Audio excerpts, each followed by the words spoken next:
That's what it means to be a Celtic. I mean, you look at all the organizations and all the major sports across the world. I mean, the organization has to be there in the top 5. It was an honor. I mean, you know, when we leave Boston and go anywhere else, people respect it, you know, what we were bringing to the floor. And if they didn't, they felt it if they competed against us on the floor as a player.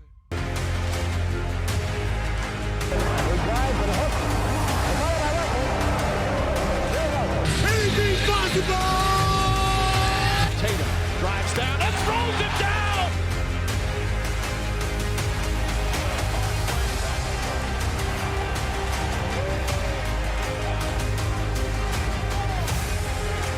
Clock gets it to Isaiah. Deep three. Oh! 50 points for Isaiah Thomas. Here's Jalen. Oh! He ascends and lands on top of Cleveland.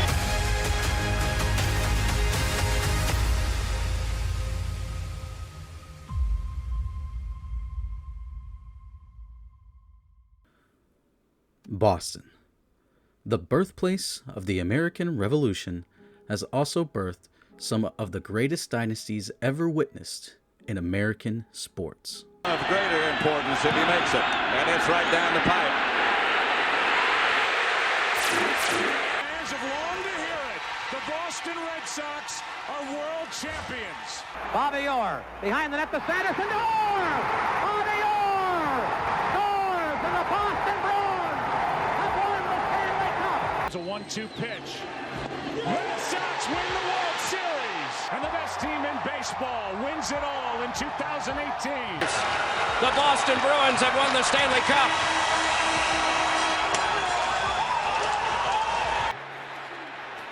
He's in! Patriots win the Super Bowl! Brady has his 5th!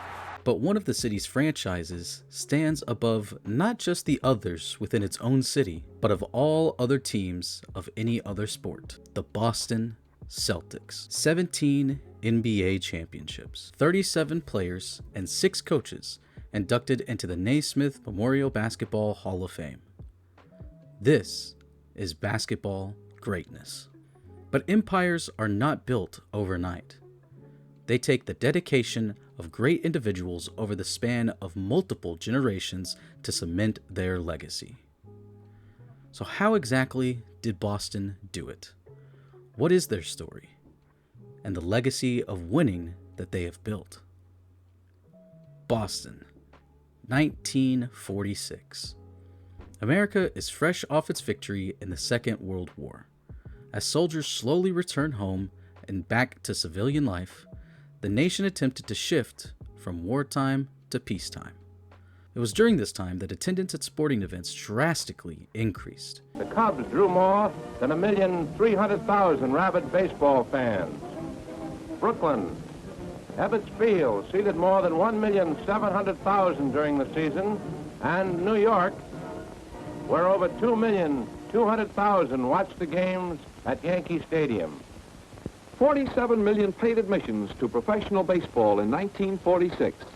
More than ever before, baseball was truly America's national game, making sports a much more lucrative business opportunity. One such businessman from Boston would jump at the opportunity to bring a basketball team to his city. Before he was the manager of the Boston Garden, Walter Brown had already made a name for himself in the sporting world. Brown played a vital role in the early development of hockey in the United States. He helped coach the United States to its first gold medal in the Ice Hockey World Championships, would go on to buy the financially troubled Boston Bruins in 1951, and was inducted into the Hockey Hall of Fame in 1962. As manager of the Boston Garden, Brown had the space for a team to play. He just needed the team. Brown took out a mortgage on his house and created the Boston Celtics as one of the charter members of the Basketball Association of America. The Celtics struggled in their first few years of existence, not posting a single winning season from 1946 to 1949. Brown, desperate to turn the franchise around, asked a group of Boston sports writers who they recommended he hire to coach the team. All of the writers in attendance agreed. There was only one man who Boston needed to hire. Red Auerbach. Arnold Jacob Auerbach had been around basketball his entire life. He played basketball throughout his childhood in Brooklyn, and his fiery temper landed him the nickname Red. It was during his time at George Washington University that Auerbach began to understand the importance of the fast break. Players quickly pushing the ball down the court and creating mismatches and confusion would become the cornerstone of Auerbach's coaching philosophy. Near the end of the Second World War, Auerbach joined the U.S. Navy and coached the Navy basketball team in Norfolk, Virginia for 3 years. In 1946, he was hired by the Washington Capitals for the inaugural season of the BBA. Auerbach's fast-paced offense gave the Capitals success, culminating in an appearance in the 1949 BBA Finals, ultimately losing to the Minneapolis Lakers. He resigned as coach after the merger that formed the NBA, having brief stops as an assistant with the Duke Blue Devils for a few months, and then coach of the Tri-City Blackhawks. Auerbach only coached the Blackhawks for a year before resigning and eventually landing in Boston. First on the agenda for Auerbach was the 1950 NBA draft. Locals of the New England area expected Auerbach to select Holy Cross standout and beloved point guard Bob Cousy. But Auerbach disliked Cousy's style of play and taunted Cousy by calling him a local yokel. Instead, with Boston's first pick, Auerbach selected Chuck Scher out of Bowling Green State. Auerbach also selected Chuck Cooper in the second round, making the Celtics the first team, until the Washington Capitals in the 9th round of the same draft, to select a black player in the NBA draft. But this new Celtics team was not finished adding talent.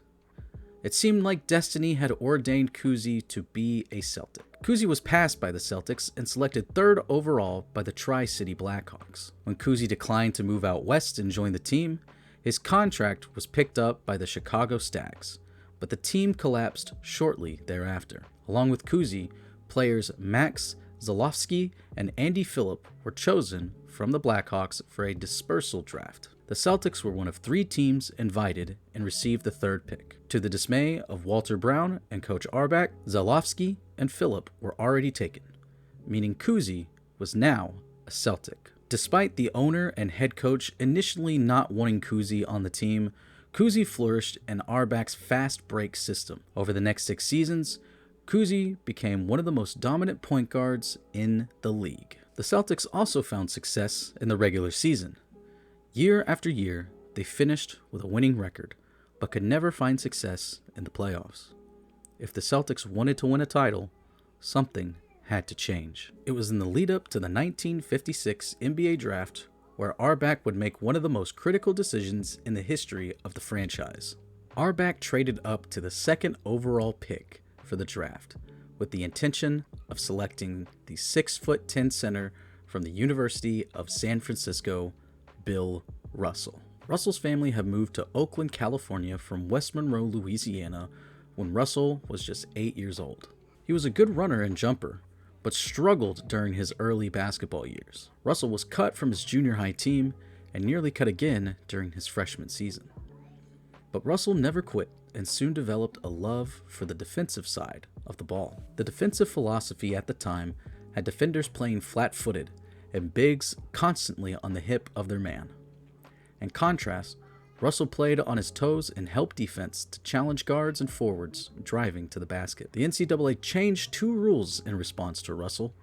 The paint was widened so bigs similar to Russell would have to cover more ground while in help, and basketball interference was now prohibited. With the selection of Russell with the 2nd overall pick, the pieces of a championship team were set. Due to his commitment to the U.S. Olympic team, Russell could not join the Celtics until December, but he was worth the wait, averaging 14 points and nearly 20 rebounds a game his rookie season. The Celtics finished the regular season with a 44-28 record and the number 1 seed in the Eastern Conference. Cousy had a stellar season, averaging 20 points, 5 rebounds, and 7.5 assists per game, earning him his first and only regular season MVP. After sweeping the Syracuse Nationals, the Celtics were set to take on the St. Louis Hawks, led by future Hall of Famer Bob Pettit, in the NBA Finals. The series went back and forth. The Hawks took a 2-1 series lead, then Boston won 2 straight to make it a 3-2 series.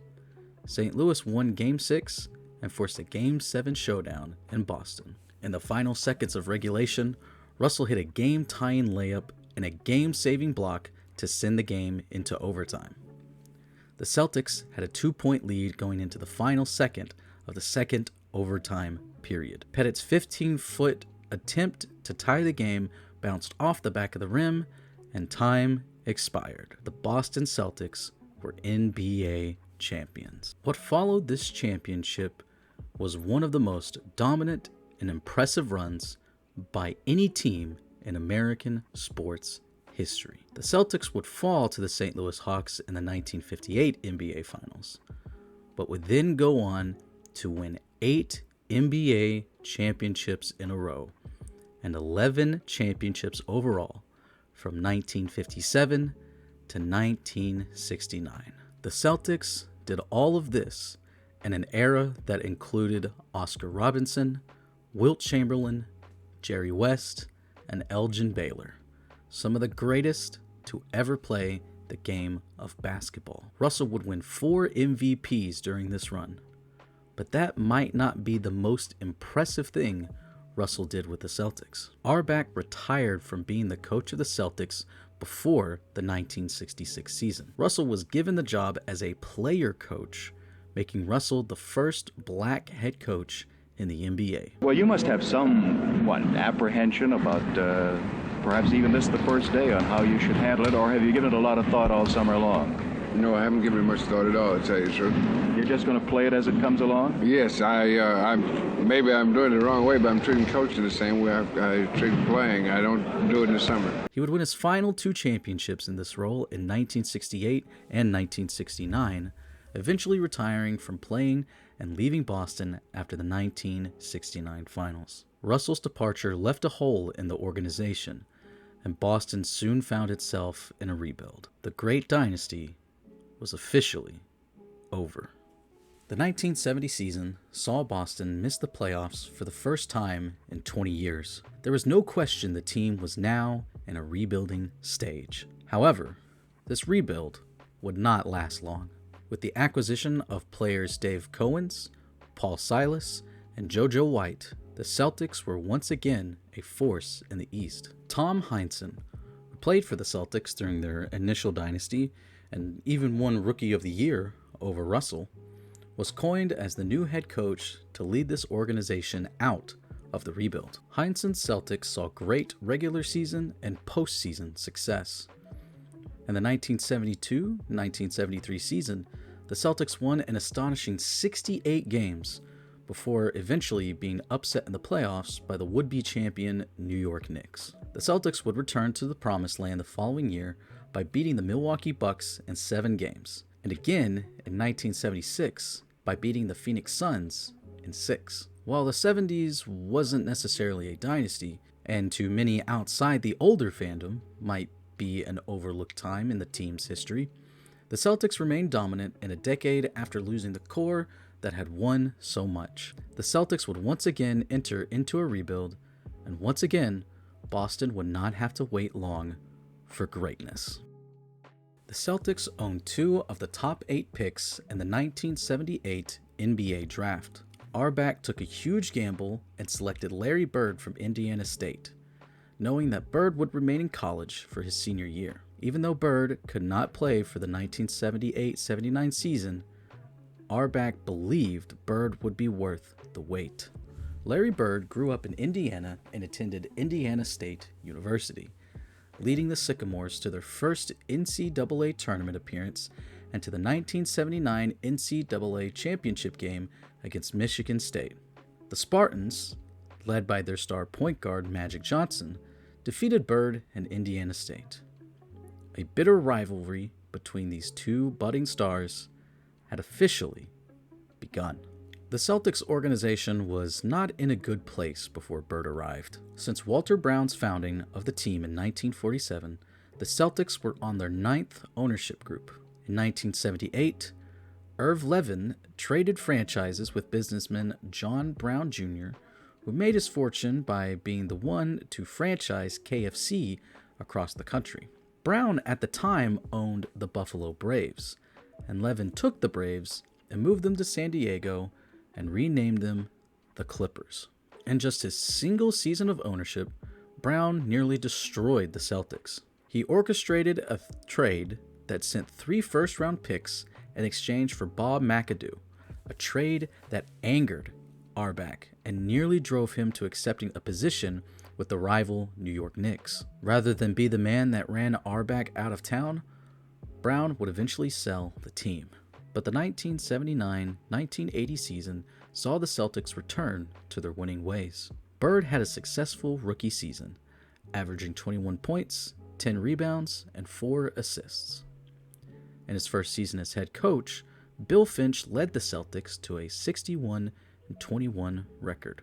Auerbach traded away an unhappy McAdoo to the Detroit Pistons in exchange for guard M.L. Carr and 2 first-round picks.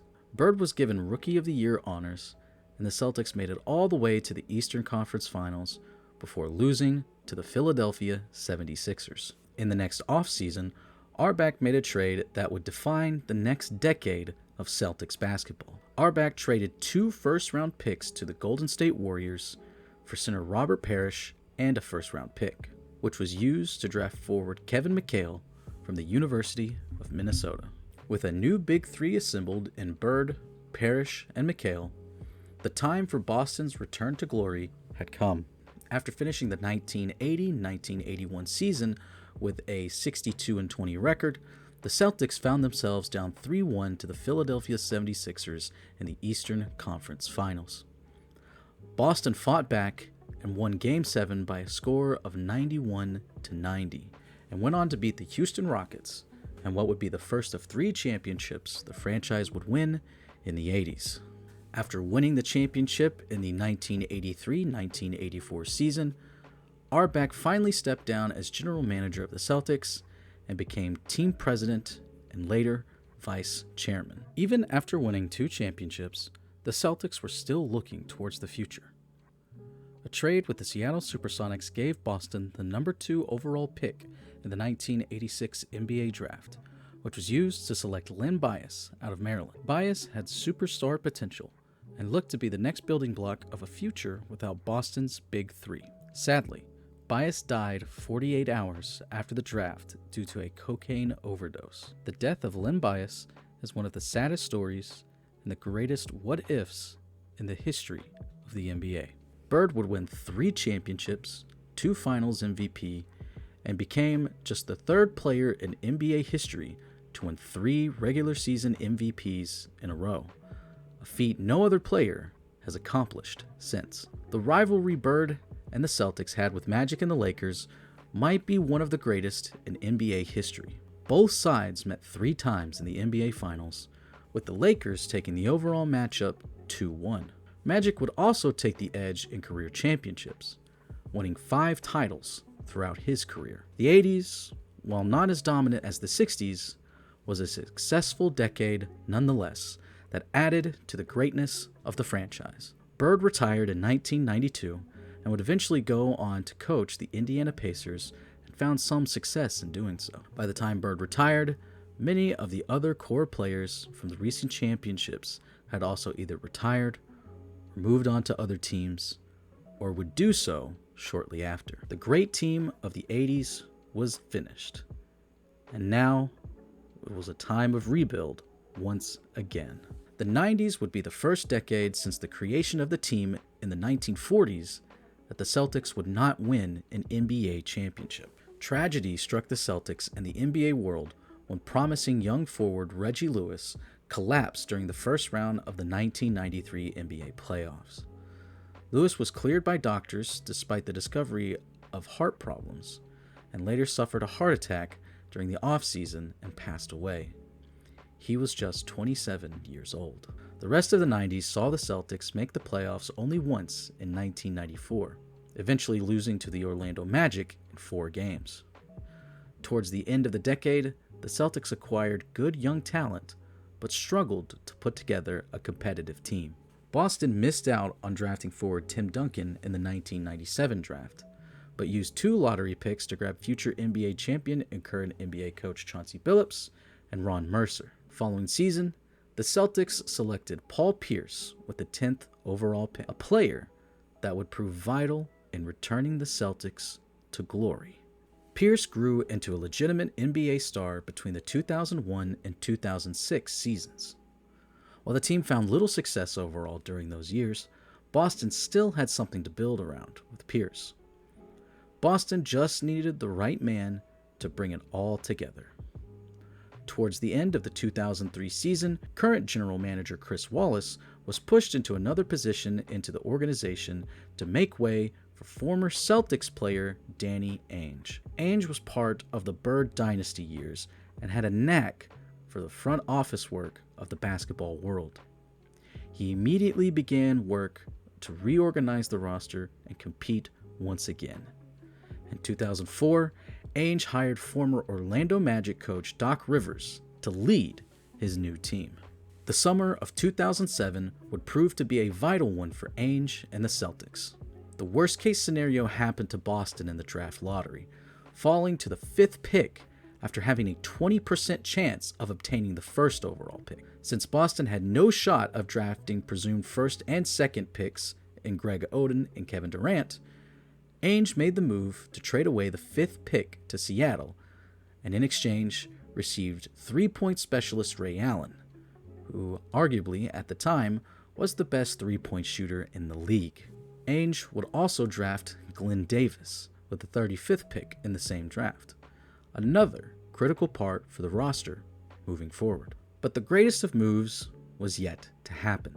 In one of the largest trades in NBA history, a theme that Ainge to this day continues to set, Boston traded players Al Jefferson, Ryan Gomes, Theo Ratliff, Gerald Green, Sebastian Telfair, 2 first-round picks, and cash considerations to the Minnesota Timberwolves in exchange for the 2004 League MVP Kevin Garnett.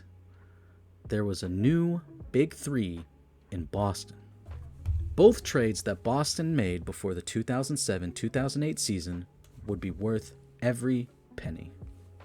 The Celtics jumped to a hot start and never looked back, finishing the season with a 66-16 record. The Celtics somewhat struggled in the playoffs despite their dominant regular season, with their first 2 playoff series against Atlanta and Cleveland going to 7 games, finally beating Detroit in a tough 6-game series in the Eastern Conference Finals. The Celtics were in the NBA Finals for the first time in 20 years. In the 2008 NBA Finals, they met an old adversary, the Los Angeles Lakers, a juggernaut in their own right, led by Kobe Bryant, Pau Gasol, and Lamar Odom. The series was a hard-fought battle between 2 powerhouses, but in the end, Boston would seal their championship dreams with a dominating 131-92 win in Game 6. Boston was once again on top. The Boston 3 party would fail to repeat the following season, but after a bit of retooling, found themselves back in the finals in 2010, once again facing the Los Angeles Lakers. But this time, the Black Mamba would not be denied. The Lakers prevailed in 7 games. This would be the last time that this Big Three would make the NBA Finals. Ray Allen would leave the Celtics for Miami in the 2012 season. In 2013, Doc Rivers left Boston to coach the Los Angeles Clippers, and Butler University head coach Brad Stevens was brought in as his replacement. 2013 was also the official end of the Pierce and Garnett era in Boston. Both players, along with Jason Terry, were traded to the Brooklyn Nets for Keith Bogans, Marshawn Brooks, Chris Humphries, Chris Joseph, Gerald Wallace, and 3 unprotected first-round picks. While this might seem as a massive breakdown of the roster, both stars were advanced in years, and this trade would ultimately play a massive part in a successful Celtics rebuild. The Brad Stevens era can be seen as a successful rebuild, but one that never resulted in a finals berth as a head coach. The Celtics would make the playoffs each year from 2014 to 2021 with varying levels of success. Stevens was able to reach the Eastern Conference Finals 3 times, but could never find a way to get into the finals. During these stretch of years, Boston was somehow, thanks to the ever-savvy Ainge, able to acquire new talent and remain competitive. The Celtics would draft current cornerstones Marcus Smart in 2014, Jaylen Brown in 2016, and Jason Tatum in 2017. These 3 would essentially form a new Big 3 in Boston, be it one that, while each good as soon as they entered the league, had a long way to go before establishing themselves as contenders. Ainge made another one of his splash trades in 2017 by acquiring All-NBA point guard Kyrie Irving, an experiment that would fall short of every expectation. Stevens would resign as head coach and replace a departing Ainge as general manager. Ime Udoka was named as the new head coach, and it was as if Boston never skipped a beat. With a still fairly young roster, with a wealth of experience, the Celtics finally broke through to the NBA Finals in 2022 against the Golden State Warriors. The Celtics fought and were competitive, but the experienced Warriors were just too much and won the series 4-2. Before the start of the 2022-2023 season, Udoka was relieved of his duties as head coach after news broke of an improper relation with a female employee of the Celtics. Udoka was replaced by assistant and current coach Joe Mazzulla. As of the creation of this video, the Celtics remain one of the top teams in the NBA. This new core has proven their worth, that they are deserving of representing the historic green of the Boston Celtics organization. Rebuilds never last long in Boston, and history shows that, more often than not, successful rebuilds result in championships. This is what happens when you are one of the better run organizations in the NBA, and a historic empire like the Boston Celtics. Thank you for watching the first video of our History of the NBA series here on the Vendetta Sports Media YouTube channel. If you enjoyed this video and you'd like us to continue the series, please consider giving us a like on the video and subscribing to the channel. Again, thank you all for watching, and we will see you next time.